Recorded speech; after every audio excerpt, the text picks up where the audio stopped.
Olá, amados, a paz seja convosco. Sejam bem-vindos para mais uma aula da Escola Bíblica da Família. Na aula de hoje, número 13, nós vamos estudar Filipenses, capítulo 4, do verso 2 ao 7. Gostaria de estar convidando o Ítalo para a leitura do Entendendo um Pouco.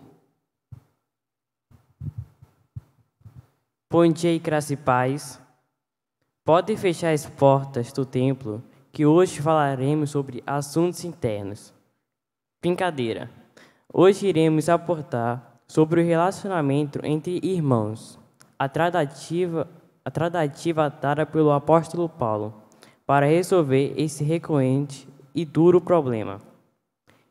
Bem, como seremos exortados, ensinados e encorajados a prosseguir na caminhada.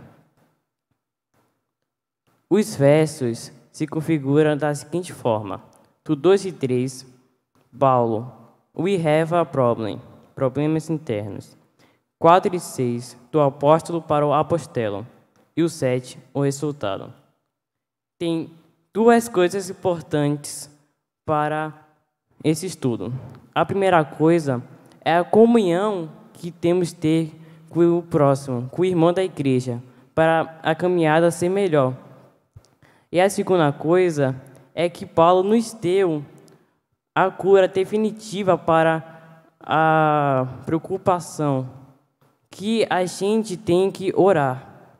Porque a nossa preocupação no trabalho, no dia a dia, temos que orar, que esse é a resolução dos problemas.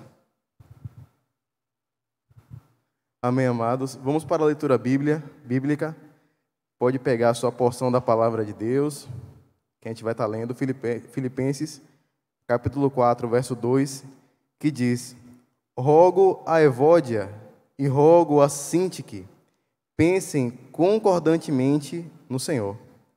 A ti, fiel companheiro de jugo, também peço que as auxilies, pois juntamente se esforçaram comigo no Evangelho. Também com Clemente e com os demais cooperadores meus, cujos nomes se encontram no livro da vida. Alegrai-vos sempre no Senhor. Outra vez digo, alegrai-vos. Seja a vossa moderação conhecida de todos os homens. Perto está o Senhor. E não andeis ansiosos de coisa alguma. Em tudo, porém, sejam conhecidas diante de Deus as vossas petições, pela oração e pela súplica, com ações de graças. E a paz de Deus, que excede todo entendimento, guardará o vosso coração e a vossa mente em Cristo Jesus. Então, nos versos, amados, 2 e 3, nós temos aqui uma semelhança, né, com o que aconteceu lá no espaço, em que o astronauta falou com a base em Houston, Texas: Houston, we have a problem. Então aqui é Paulo, we have a problem. Paulo, nós temos um problema. E esse texto ele aborda basicamente problemas internos. Paulo, ele começa dizendo, rogo. Paulo, como apóstolo, como autoridade apostólica, como um dos líderes da Igreja de Cristo, ele poderia falar de uma forma mais dura, ou poderia usar a sua autoridade, mas não. Ele falou de forma simples, como o pedido de um amigo, que você está acompanhando aí no slide. Então, ele se abstém dessa autoridade, e a relevância desse problema, dessa desavença que havia entre Evódia e Sintique, que eram duas mulheres da congregação, ela tem um espaço especial na carta, de modo que ele pede para que elas venham pensar concordantemente. Isso nos leva à condução, à reflexão. Rodrigo, você pode passar o slide, por favor? A condução à reflexão, em que ele ensina que essas duas irmãs, elas devem caminhar à reflexão. Não é porque um irmão tem uma desavença com o outro que vai ficar um clima ruim, um clima de divisão na igreja, e o que Paulo tenta combater é exatamente isso. A palavra que ele usa no original, no grego, é phroneo, que significa pensar a respeito de si, ser modesto, não permitir que a opinião que se tem de si mesmo, apesar de correta, ela exceda os limites da modéstia. Então, antes de tudo, irmãos, nós não devemos buscar quem está correto ou quem está errado, porque muitas vezes a gente perde no querer descobrir quem está certo e quem está errado. Nós temos que estar santos. Em toda a desavença, toda a discussão, a gente não deve procurar colocar o irmão sobrepujado, não, muito pelo contrário, a gente tem que ensinar que a modéstia ela tem que estar debaixo da palavra de Deus. E a palavra de Deus, ela submete aos homens o seu ego à vontade do Senhor. Então, Paulo, quando ele fala aqui, igreja sem partidos, Paulo está querendo dizer, olha, eu não estou tomando partido nem de Evódia e nem de Sintique, que são mulheres que estão fortemente atuando na igreja. Ora, se Paulo tomasse partido de uma ou de outra, na circunstância que elas se encontravam, ele poderia estar cometendo um erro, mas não, ele vem com um ensinamento. Reflitam, pensem concordantemente, não na sua razão, não na razão da outra, mas pensem no Senhor. Peçam concordância ao Senhor, e Ele traz ao Senhor um papel de juiz em disputas difíceis, ou difíceis disputas. Naqueles tempos, não tinha o VAR, não tinha um árbitro de vídeo, mas tinha o juiz dos céus, tinha aquele que usava os líderes, os irmãos, para serem mediadores, para tentar trazer ao conselho e ao conserto aqueles que se desviavam e por algum motivo incorriam em erro. No verso 3, Paulo fala, a ti, fiel companheiro de jugo, também peço que as auxilie, pois juntas se esforçaram comigo no Evangelho, também com Clemente e com os demais cooperadores meus, cujos nomes se encontram no livro da vida. Então aqui, irmãos, nós temos a ideia de quando a ajuda é necessária. Há momentos em que nós precisamos de um irmão para nos auxiliar em meio a uma disputa. E é difícil. Às vezes é difícil a gente permitir que alguém venha entrar nos nossos problemas, nas nossas dificuldades, que a gente venha expor a nossa realidade, e essa palavra ela é para mim e é para você. Então, nós temos a ideia de que era necessário que esse irmão, em que Paulo não menciona o nome, em que ele venha estar juntamente com essas irmãs, trazendo a unidade. E a palavra que ele usa é súzugos, que significa que aqueles que estão unidos pelo laço do relacionamento, o relacionamento conjugal e de trabalho, ou seja, há uma ode, há uma menção, há um relacionamento íntimo, quando Paulo fala meu companheiro de jugo.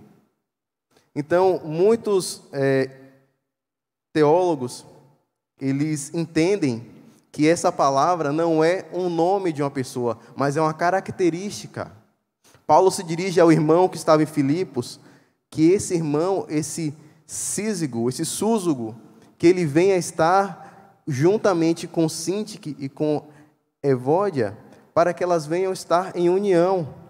E é muito importante, porque nós entendemos aqui que ele pede novamente. Ele começou pedindo, olha, eu rogo, e agora novamente ele fala, olha, eu peço. Paulo está sendo enfático. Quantas vezes nós temos problemas e as pessoas na congregação, e as pessoas passam de largo, olha, não é comigo, é com fulano de tal. Não, é um problema da igreja. E aí nós entendemos no próximo tópico que diz, as dificuldades e problemas, eles não são seletivos. Essas duas irmãs, elas estavam em posição de notoriedade na congregação. A Bíblia não relata, mas elas estavam em uma situação em que elas estavam à frente também da igreja. Elas não eram as líderes, mas elas estavam ali numa posição de destaque, conduzindo também. Em Atos 16:13, tem uma possível referência a essas irmãs que diz: no sábado saímos da cidade para junto do rio, onde nos pareceu haver um lugar de oração, e assentando-nos, falamos às mulheres que para ali tinham concorrido. Então, alguns acreditam que essas mulheres que estavam ali, lá no começo da igreja de Filipos, em Atos 16, Síntique e Evódia, estariam também nesse meio. Então, é muito importante, porque ele fala que juntas elas se esforçaram comigo, juntas elas estavam na luta juntamente comigo. E elas acompanharam o ministério de Paulo, provavelmente, ou pelo menos em parte. Acredita-se que elas acompanharam a conversão de Lídia, a libertação da jovem com o espírito adivinhador, o terremoto que libertou Paulo e Silas. E estes conflitos, ele nos mostra que mesmo pessoas maduras, fiéis, comprometidas com a palavra, em posição de liderança, elas podem se envolver sim em controvérsias. Nós estamos factíveis a todo tipo de erro humano, porque nós somos humanos. E essa natureza humana, se nós alimentarmos, nós seremos aos poucos desviados do propósito. Por isso que Paulo fala: olha, a ti, meu companheiro de julgo, peço que as ajude. Era necessário. E ele continua no próximo slide dizer: a alegria da lembrança e o que os aguarda. Quando ele fala, Paulo cita Síntique, Evódia, Clemente, que era um irmão também que estava juntamente com eles. E aí ele traz a lembrança: olha, não só vocês, mas todos aqueles que cooperaram juntamente comigo.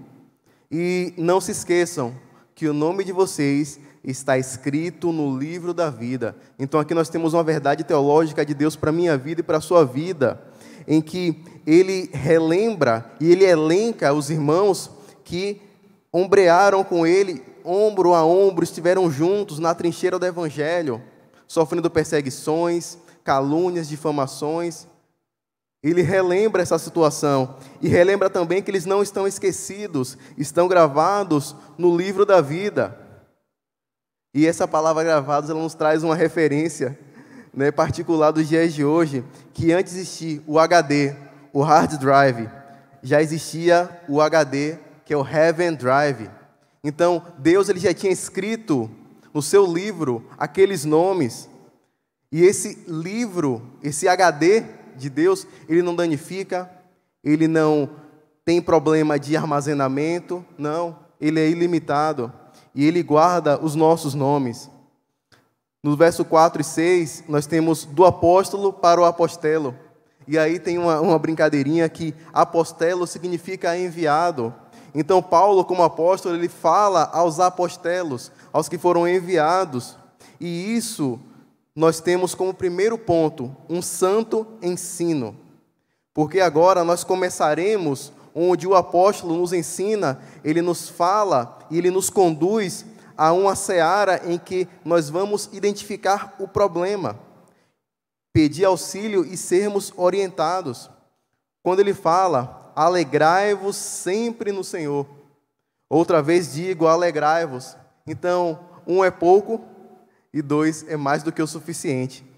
Ele afirma e confirma a tônica da carta, alegrai-vos. E não mais, ele não se conforma com isso. Ele fala de novo, outra vez digo, alegrai-vos no Senhor. Uma igreja dividida, uma igreja com problemas de relacionamento. Mas Paulo fala, olha, não olhem para isso. Se alegrem no Senhor. Entreguem ao Senhor esse problema e se alegrem. E isso é muito forte, porque essa ênfase demonstra que, aos olhos humanos, eles não tinham muito motivo para se alegrar. Uma igreja próspera, uma igreja rica, uma igreja que mantinha o apóstolo Paulo com ofertas, que enviava, como enviou Epafrodito. Mas, aos olhos humanos, eles não poderiam estar alegres, porque a igreja estava dividida, estava com um problema muito grave. Mas Paulo, ele nos ensina, e é o próximo tópico, que não se trata de emoção. A alegria em nós, ela não deve ser motivada por uma emoção. A nossa alegria, a ideia que nós temos que ter é que a alegria não é uma emoção humana, mas ela vem do próprio Deus. O motivo da alegria do cristão é que o nome dele está escrito no livro da vida, como Paulo falou no verso anterior, é que a nossa pátria não é humana, é celestial, que esse momento que nós estamos passando aqui é passageiro, é transitório, é momentâneo, então não se trata de emoção. A alegria é o produto do conhecimento e confiança de que Deus está no controle de todas as coisas. Essa é o verdadeiro sentido da alegria, é que Deus ele está patente de todas as coisas. E Paulo fala no imperativo, ele não fala, olha, eu acho bom vocês se alegrarem, se vocês se alegrarem é show de bola, não. Alegrai-vos, se alegrem.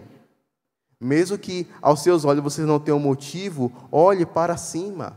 A alegria vem do próprio Deus.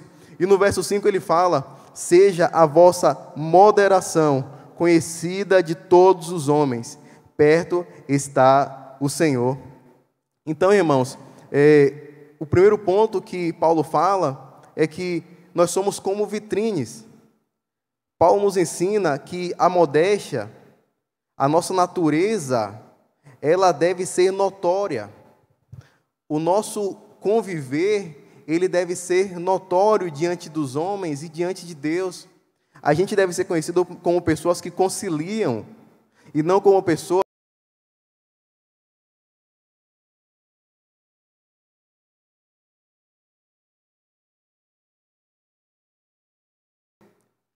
falando aqui em cima é fácil, mas só você e eu sabemos o quanto nós precisamos de graça e do Senhor para que a gente venha ter essa capacidade, para que a nossa moderação seja conhecida. É dia a dia, irmãos.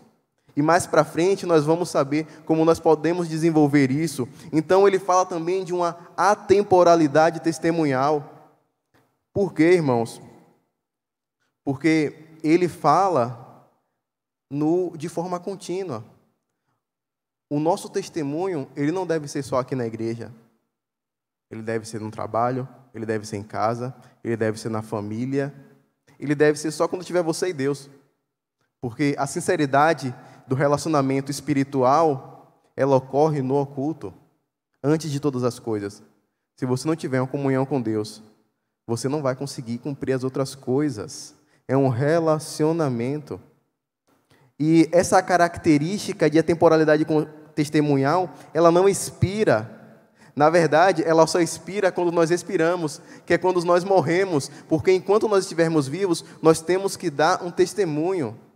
E isso é difícil, não é fácil, mas nós temos que buscar aquele que pode nos ajudar. E ele fala a todos os homens, ela é ampla. O último ponto é a espera que consola, como nós falamos também na aula anterior. Então é uma temática que Paulo sempre está falando. Ele está comparando as dificuldades humanas com o porvir. Vários textos ele fala no abrir e fechar de olhos. Nós encontraremos o Senhor nos ares, como fala em Tessalonicenses. E aqui ele está falando, olha, o nosso nome está no livro da vida. Então todas as dificuldades que nós temos, ele nos mostra o que Deus tem para nós, que é muito maior e supera em excelência. Então no Salmo 73, 28 diz, quanto a mim, o bom é estar junto a Deus. No Senhor Deus ponho o meu refúgio para proclamar todos os seus feitos. Então Paulo fala, perto está o Senhor, e aqui no Salmo 73 ele diz, para mim bom é estar junto de Deus. Então ele mostra todo esse refúgio que ele tem no Senhor. E no verso 6, não andeis ansiosos de coisa alguma, em tudo, porém, sejam conhecidas diante de Deus as vossas petições, pela oração e pela súplica com ações de graças. Então Paulo aqui ele dá um ensino muito forte, em que ele fala sobre um membro que adoece o corpo. Imagina, irmãos, uma igreja em que duas pessoas de liderança, que estão à frente, levando a palavra, ajudando, orando, expulsando demônios, ministrando curas, essas duas pessoas param de se falar. A igreja, essas duas pessoas, cada uma é um membro do corpo. Mas esse membro que está doente, traz uma doença para o corpo todo, porque as pessoas começam a brigar, a discutir, a igreja se divide. O Espírito de Deus não flui porque as pessoas estão em condenação, estão em pecados. Então, Paulo, ele dá esse estudo de hoje para que as irmãs Evódia e Sintique, elas venham estar em comunhão e concordância. Então, é muito interessante que as contendas de duas irmãs que eram atuantes na igreja, elas proliferam com uma inflamação em todo o corpo. E Paulo nos ensina a tratar a doença da alma em 4 doses. A primeira dose é a geral, porque ela nos fala que em tudo, em todas as coisas, Paulo, ele diz que as vossas petições, elas devem ser diante de Deus, e que todas as coisas da nossa vida, elas devem estar debaixo desse ensinamento. O segundo ensinamento é a oração. Nós entendemos que a amplitude é máxima, é total. O segundo ponto é que nós devemos colocar diante de Deus as nossas petições pela oração. E aqui é uma verdade bíblica para mim e para a sua vida, que é apenas pela oração, pela comunhão, o falar com o Senhor, nós devemos apresentar e tornar conhecidas diante de Deus todas essas coisas. Não só as coisas boas, mas as dificuldades, tudo aquilo que nos causa dor, que nos oprime, que nos machuca, deve estar diante do Senhor. O terceiro ponto é súplica.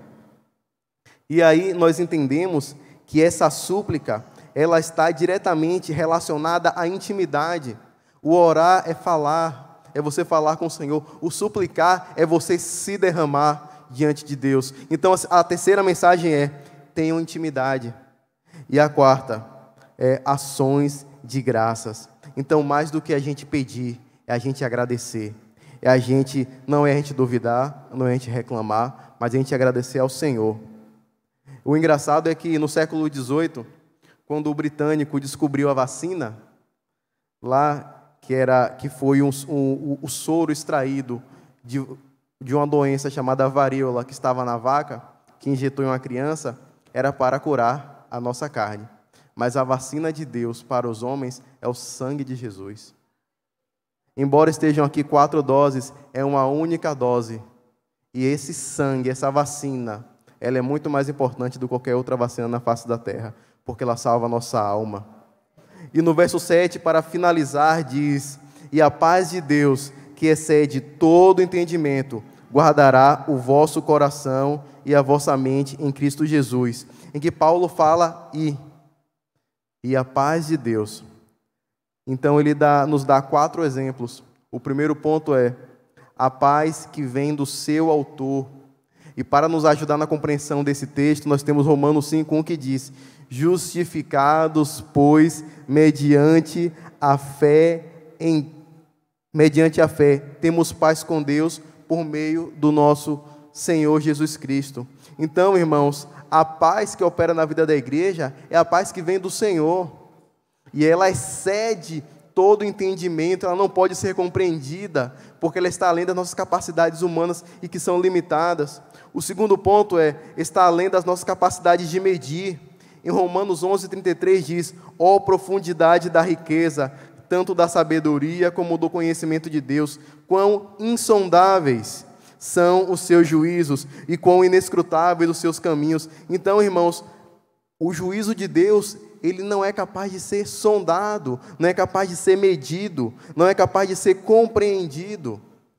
E o terceiro ponto, guardará, que é quando ele fala que guardará o vosso coração. E no original, o que ele escreve é frovreo, que significa a origem dessa raiz, a raiz dessa palavra, guardará. É como se fossem soldados fortemente armados, guardando um local. A raiz é essa. Olha, pessoas armadas estão protegendo um local que ninguém pode invadir. E ele usa essa palavra, em seguida ele complementa o vosso coração.